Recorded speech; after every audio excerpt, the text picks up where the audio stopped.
Bismillahirrahmanirrahim.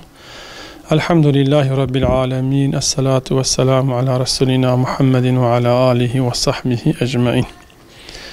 Malumunuz Allah-u Teala Kur'an-ı Kerim'de diyor ve in ta'udu ni'metallahi la tuhsuha. Allah'ın size vermiş olduğu nimetleri saymaya kalkışırsanız diyor bunları sayamazsanız. Evlat da Allah-u Teala'nın insana bahşettiği en güzel nimetlerden bir tanesidir. Elbette ki tüm nimetlerin nasıl ki bir şükrü varsa, nasıl ki yaratılan her şeyin hakları varsa, dünyaya gelen çocuğun da anne babası üzerinde bazı hakları vardır. Bunların en başında anne babası ona helal rızık yedirmeli. Helal süt içirmelidir. Çünkü çocuğun gelişiminde, ahlakının oturmasında, karakterinin şekillenmesinde, inancının sağlamlığında helal lokmanın çok ciddi bir yeri vardır ki bu İslam tarihinde nice defa Üstad Bediüzzaman gibi, Abdülkadir Geylani Hazretleri gibi, İmam Ebu Hanife gibi değerli şahsiyetlerin eğitiminde doğumlarından itibaren helal lokmanın onlar üzerindeki tesirini biz çok rahat görebiliyoruz. Dolayısıyla birinci olarak anne çocuğuna ciddi anlamda helal lokma yedirmeli. İkincisi ona güzel bir isim takmalı.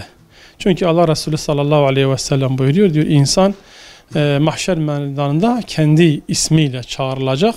Bundan dolayı diyor çocuklarınıza güzel isimler takınız. Yine evladın annesi üzerindeki haklarından bir tanesi de annenin çocuğuna Rabbini tanıtmasıdır. Yani dinini öğretmesidir, helal ve haramı öğretmesidir. Kendisini yoktan var eden, kendisinin hayatını idame etmesi için ona bütün ortam ve şartları bahşeden Rabbini tanımasıdır. Ona Rabbini sevdirecek, Rabbini tanıtacak, helal ve haramı öğretecek ki çocuğun hem dünyası imar olsun, hem ahireti imar olsun. Yani salih bir evlat yetiştirmeyi hedefine koysun. Bu da en güzel şey. Ona sağlam bir inanç, sağlam bir iman ve güzel bir kulluk anlayışını yerleştirmesidir.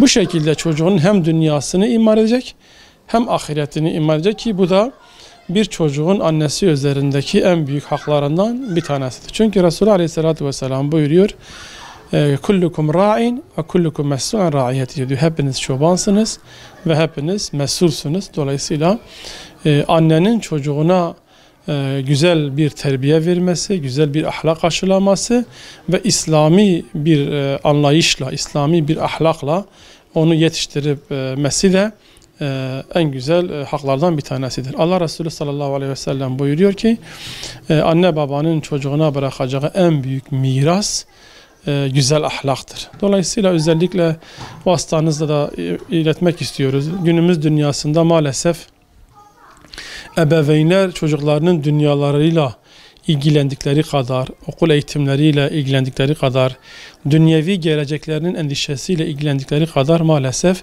inançlarıyla, imanlarıyla, kulluklarıyla, ibadetleriyle bu kadar ciddi anlamda ilgilenmiyorlar ki bunun zararını özellikle de anne baba da hem bu dünyada çok görüyor. Çünkü Allah sevgisiyle yetişmemiş, peygamber sevgisiyle yetişmemiş, İslami ahlak ve edeple yetişmemiş bir evlat ileride anne babasına karşı herhangi bir sorumluluk hissetmiyor. Hem çocuğunun dünyasını yıkıyor hem de ahiretini yok ediyor. Dolayısıyla bugün bir evladın anne babası üzerindeki haklarından bir tanesi de ona Rabbini tanıtmasıdır, dinini tanıtmasıdır. Elbette ki çocuk, anne baba ona güzel bir çevre oluşturmak zorundadır. Çünkü Allah Azze ve Celle de öyle buyuruyor. Ya eyyühellezine amenu kunu ma'as sadikin diyor. Doğrularla beraber olun. Yani nefsimizle, şeytanla, ortamın bu kadar kötüleştiği, haramların bu kadar yaygınlaştığı, münkeratın bu kadar topluma hakim olduğu bir çağda çocuklarımızın tek başına bu toplumda kendi değerlerini, inançlarını, örfünü muhafaza etmesi, ibadetlerini muhafaza etmesi, ahlakını muhafaza etmesi çok zordur.